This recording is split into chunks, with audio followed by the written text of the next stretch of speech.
Now, as a second topic of today, we'll discuss about shear moment diagram.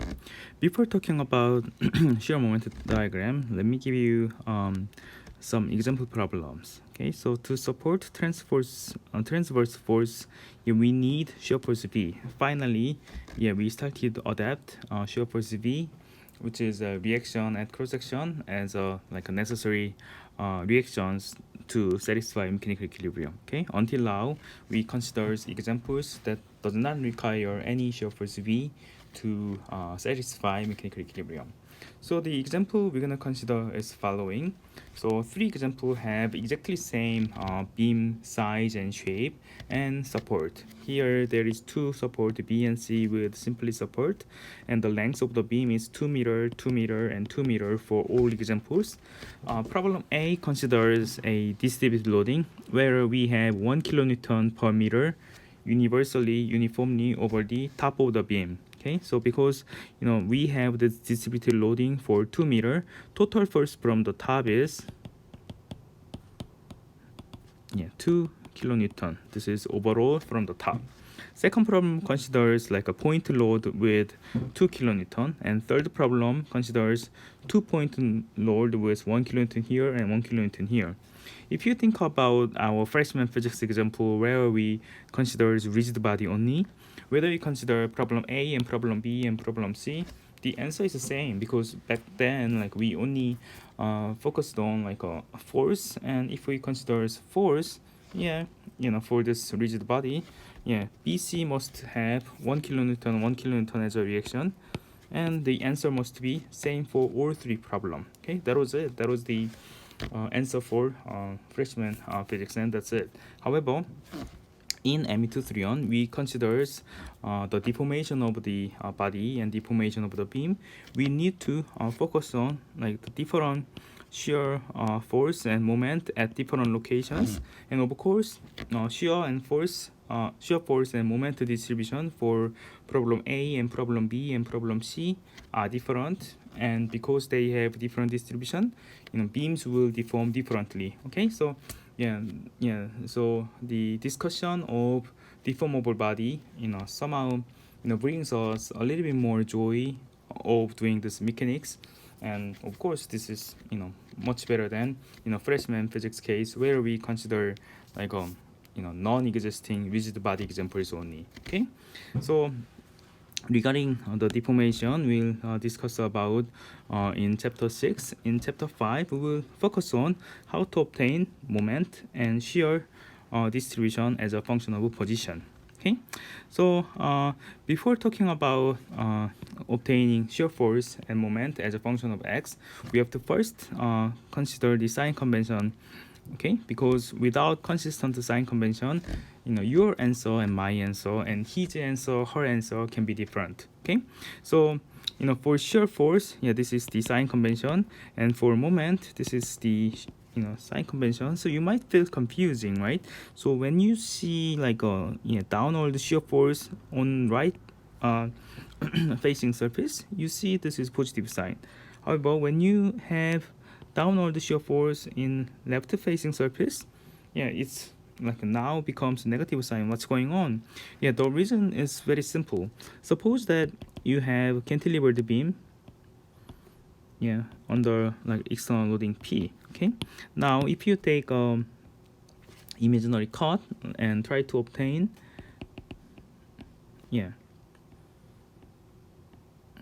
shear force here, so because you have P as a external force, what you need is shear force V as a reaction, and because this is the shear force V reacted by this force, there is a force and reaction principle due to Newton's third law. So the right side material will induce opposite side of the force, of course with the same magnitude. This is action reaction principle, right? So what you can see here is even though you have upward force here, you have downward force here, you want to have a same sign convention for entire body.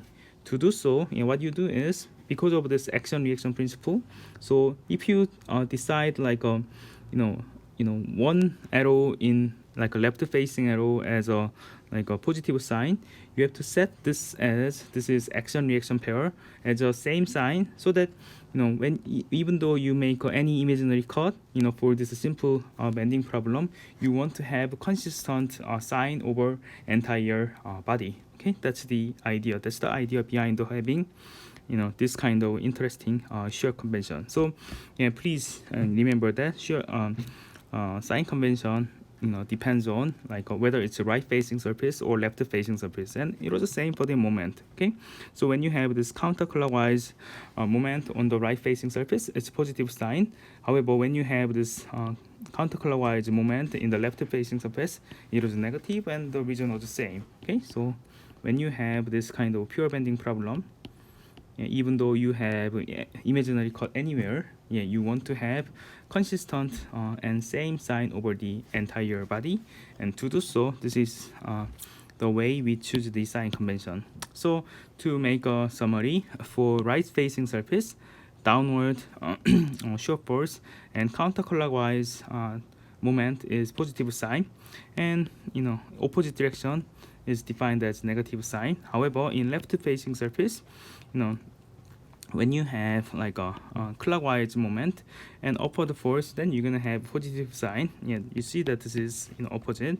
And if you have like a downward force and counterclockwise moment, it becomes negative. But you see that it needs to be positive for right facing surface. Okay, so we're gonna rely on these sign conventions in what follows in our textbook and lectures. Okay, so please can use to use this sign convention, and this will be our sign convention for the entire course. And your answer must be consistent and comply with the sign convention we determined here. Okay, now based on this sign convention, let's try to solve some example problem. So in problem B, where we have force at the center with 2 kilonewton, and from the B and C we have 1 kilonewton each, we can obtain mx and vx according to our sign convention. Okay, so of course sign convention can be confusing when you look at this for the first time, so that's why you need study this by yourself and solve some homework problems. Okay, so for this problem, let's try to make an imaginary cut here first, here, and second here.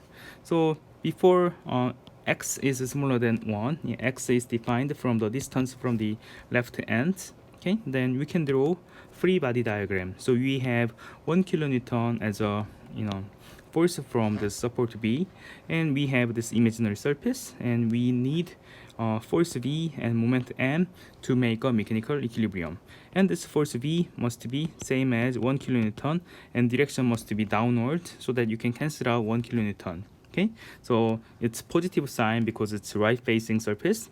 Now when you have only 1 kilonewton and 1 kilonewton, this force couple, you cannot satisfy torque equilibrium, and to satisfy torque equilibrium you need this local torque M, and M must be counterclockwise torque, and the sign of this counterclockwise torque for right facing surface is positive again. Okay, so B must be 1 kilonewton, and the sign of this M is, because if you think about torque is x times 1 kilonewton, to counterbalance it you need x times V force, which is 1 kilonewton times x as a moment. Okay, so moment must be linearly increasing function of x when you consider imaginary cut before this 2 kilonewton point force.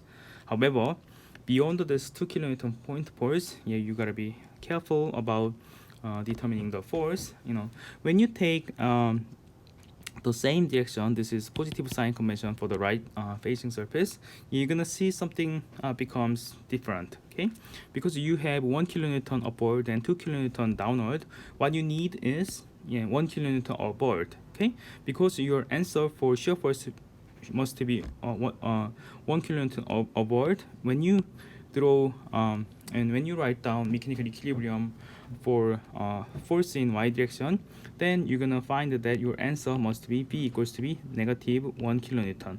Okay, so yeah, so if you set your direction in this way, you're not gonna get positive answer, you're gonna get negative answer. So you can imagine that, oh, shear force V must heading upward. Okay, and I think regarding the moment, yeah, it's the different story. So when you consider moment, and let's think about moment with respect to B point. Okay, so with respect to B point, what you can see here is you have this clockwise torque due to 2 kilonewton, and the distance is 1 meter. So you have 1 meter times 2 kilonewton, and the sign is negative sign because for defining the torque, you typically take counterclockwise torque as positive sign and clockwise torque as negative sign.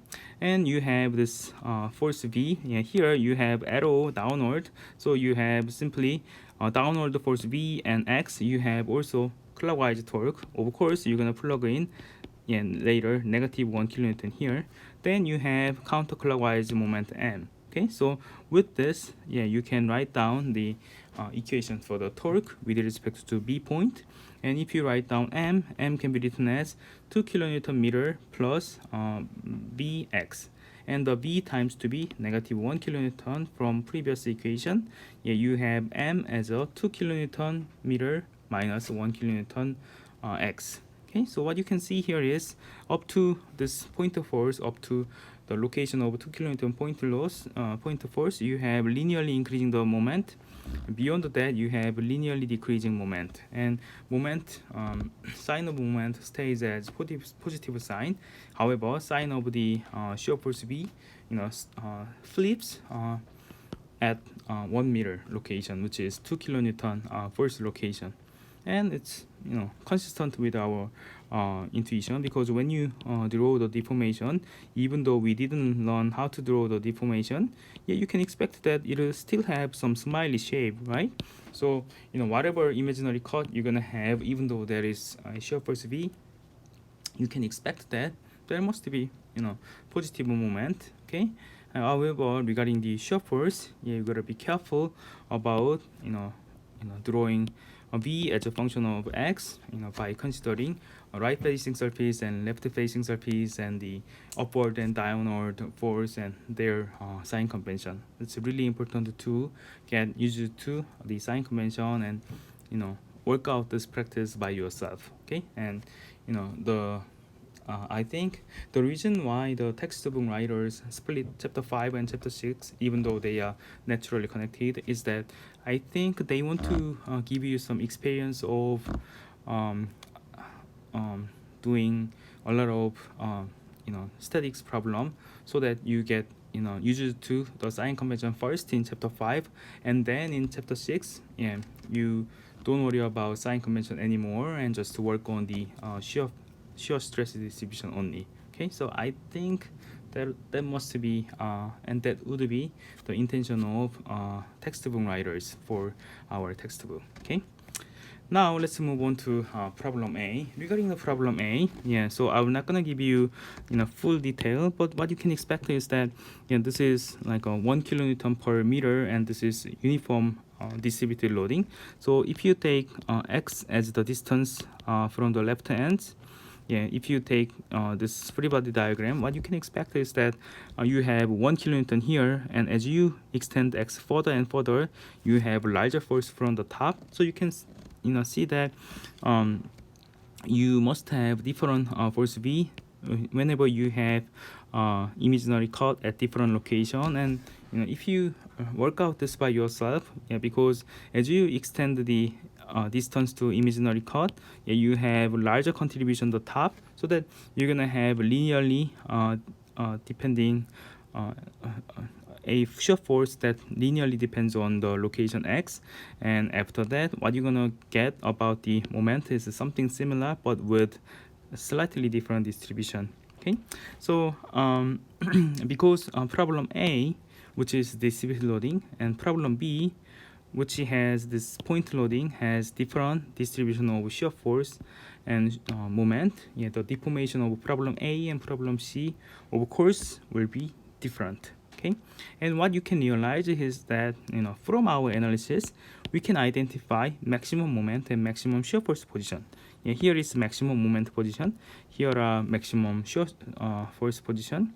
Yeah, here are the shear force magnitude is the same for the entire beam except this cusp, and the maximum moment occurs at the point force. These locations indicate possibly the place with maximum shear stress and maximum normal stress. And when we consider like a reliable design of beam bending beam problem, yeah, this location will be critical location to determine reliability of the beam.